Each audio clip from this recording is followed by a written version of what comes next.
Welcome to Literate Tales, a Chicago Literacy Alliance production. I'm Heather Bronson, CLA Communications Manager. This series shares the stories of our members, their experiences, relationships, and partnerships, and why being a member of the Chicago Literacy Alliance is valuable.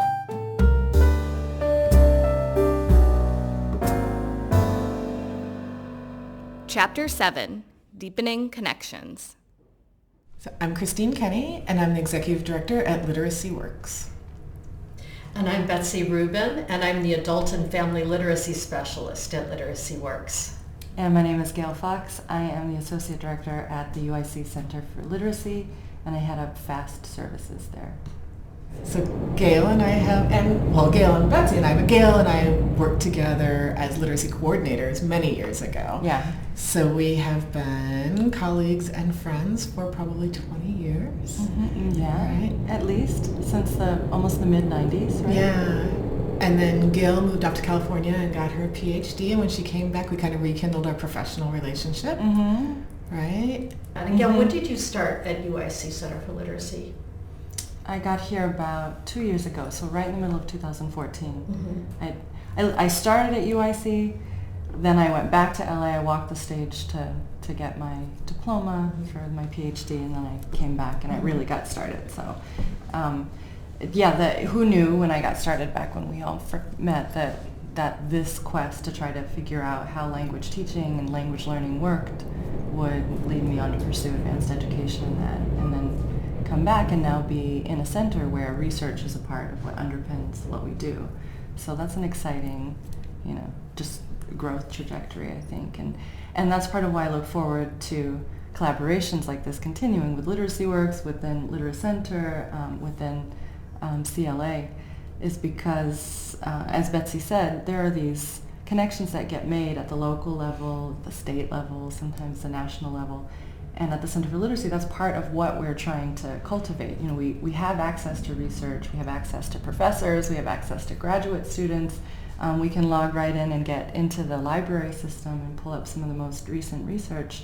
But having partners where we can then figure out, well, how does that look on a practical level, or trying some of that out in our own programming is one of the things that we really want to cultivate. And it's exciting to be a part of that dynamic. So there's always a history to, and all of this, there's a history to it, but FLAME is a curriculum, it's a family literacy curriculum, at least it started out that way. And as I understand it, it's one of the only research-based family literacy curriculums that's out there, or one of the few. And so probably 20 years ago at this point, Tim Shanahan at the UIC Center for Literacy and Flora Rodriguez-Brown put together the FLAME curriculum, and it was actually for Spanish-speaking families who were their entree into the family literacy piece, or the adult education piece was ESL, or English as a Second Language. And so putting together the pieces, and in family literacy there are multiple pieces. You have an adult education piece, you have a child education piece, you have parent and child together piece, and then you have a parent education piece. That's kind of the traditional, the four building blocks of family literacy. And they did put all of those pieces in. They worked with families on the south and southwest sides, and they demonstrated through research that the work that they were doing really was supporting children's overall success in terms of their academics. And of course the parents were also improving in English. So over time the Center for Literacy took the FLAME curriculum, which to this day I still get calls about it from researchers across the country asking, what's some of the current research that we've done. And the research was done, like I said, a while back, and it hasn't been continued. Now we're starting to build off of it again, and we're trying to determine what path this is going to take. We're building it with Betsy and through Literacy Works. So I've always been inspired by watching Betsy work and watching responses of either parents or educators, either in our workshops or in these these huge conferences. Really light up when Betsy has provided her trainings, and to me she's, the best of the best.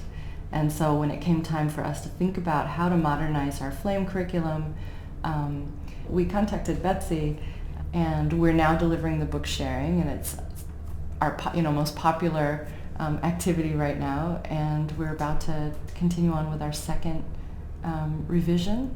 We're going to, and Betsy's going to add something new. Do you want to talk about that? Yeah, so as Gail mentioned, the idea was that Literacy Works would provide 2 prototype lessons, well, more than lessons really, but curricula almost, like sub-curricula, one on book sharing and one would be on the importance of talking with children. And book sharing was in the old curriculum, but the idea again was to do it in a way that would be more interactive between the facilitator and the parents, and that would also give some options where it wasn't just first you do this, then this, then this. Instead, you would, as all good facilitators do, you would work with the group that you have and understand which aspects are you going to choose to work on with them. We also wanted to provide additional activities because sometimes facilitators would do the same lesson over 2 years, and the idea was to take the same theme but have different activities so that every year you're not doing the exact same workshop because you have some parents who might be attending more.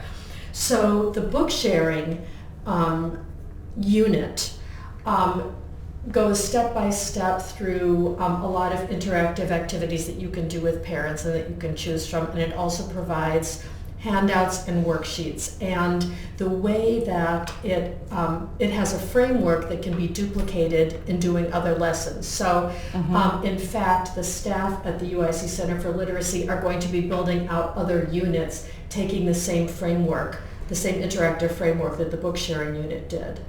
But as Gail mentioned, in addition to revamping the book sharing unit, Literacy Works is also creating a new unit, and this is research-based, and it's about the importance of talking with children.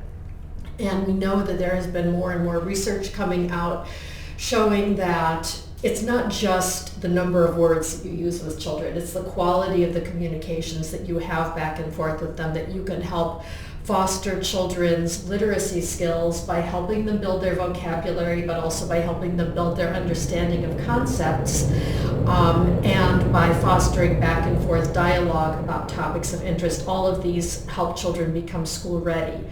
And so the idea is to create a unit called, I think it's going to be either Talking Leads to Learning or How to Talk So Children Will Learn. Not sure which one we settled on. They're both good titles. And so this fall I'll be building that out and sharing that information with the staff. But I do think it is really important that this is always a give and take process, and this is something that Literacy Works does. As Gail mentioned, I did a lot of interviews with the staff, and I got to find out what worked really well about the old curriculum, but what were maybe some of the sticking points that people had, and what were some of the things that people were doing that they just discovered on their own that worked. And so we thought, let's try to formalize all of this. Yeah, and a really nice piece of this partnership is that through Literacy Works and UIC Center for Literacy, we've developed an adult education helpline.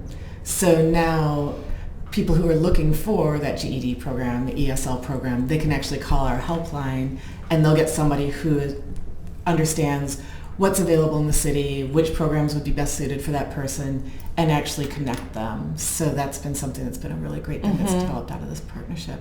Yeah, we certainly find, I answer most of the helpline phone calls. We also have, people can fill in a form online and they can also email us. But if someone calls, I'm the one who gets the call. And we get a lot of people who's, it was a big step for them to make this call because in addition to the difficulty of going back to school as an adult just because of, logistics and timing and planning and arranging your life, for many adults, they had an unsuccessful experience and they feel very ashamed of the fact that they can't read well or they didn't do well in school, and sometimes they haven't told anybody and they've hidden it.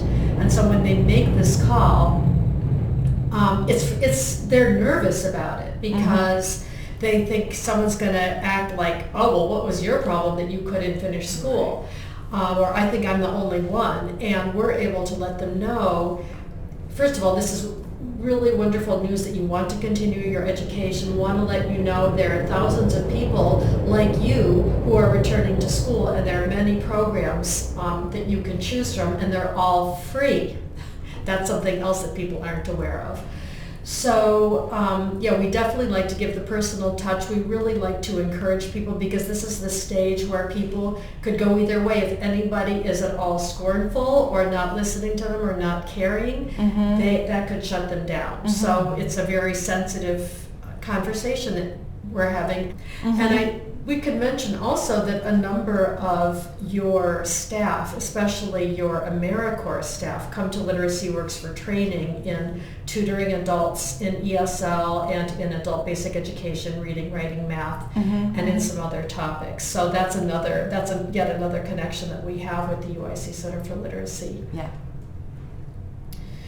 And I think that, one other thing that we were thinking about in terms of our connections is that the Chicago Literacy Alliance has allowed us to deepen these connections still further, because now we both are part of the Chicago Literacy Alliance. Yeah. And the Litera Center, we're a resident here, and UIC Center for Literacy has its own site, yet your staff this is still their home away from home in a way. They can come and they can work here, they can attend professional development, and in fact now your staff is presenting professional development that we're taking advantage of here at the Litera Center. Yeah, and that's the Nathan Helsebeck. He is also in a new position at our center, so we wanted to really take advantage of and harness the ability that we have to do research, and so he has a very personal and professional investment in putting together a workshop. I think it might be kind of a discussion more so, and I don't know when that's coming up, but it's soon. And anyone else who likes to geek out about that will be a part of this discussion. And it's just, it's an exciting growth area in terms of what we potentially as a center might be able to contribute to. Yeah, and we have two of our staff members, our development director and our program director, are going to be attending Nathan's evaluation session. So, we just feel like the sharing, we appreciate that we have this ongoing sharing of expertise between the UIC Center for Literacy and Literacy Works, but we also appreciate that the Chicago Literacy Alliance has given us a physical venue. Yeah. And having a place that we can both meet just continues to foster the growth. And it's more than just a place. I mean, it's a spirit of collaboration. It's also just a beautiful space. And I mean, right now, even having a podcast, it's forward thinking. It's you come in and there's a obvious reference to books and literature and literacy, and there's color and there's excitement. This whole kind of founding on this idea that there can be this incubator space like this, coming out of the tech world. That's re-energizing. We as literacy programs also have to think differently about how we deliver our programming, and technology is going to be key to that.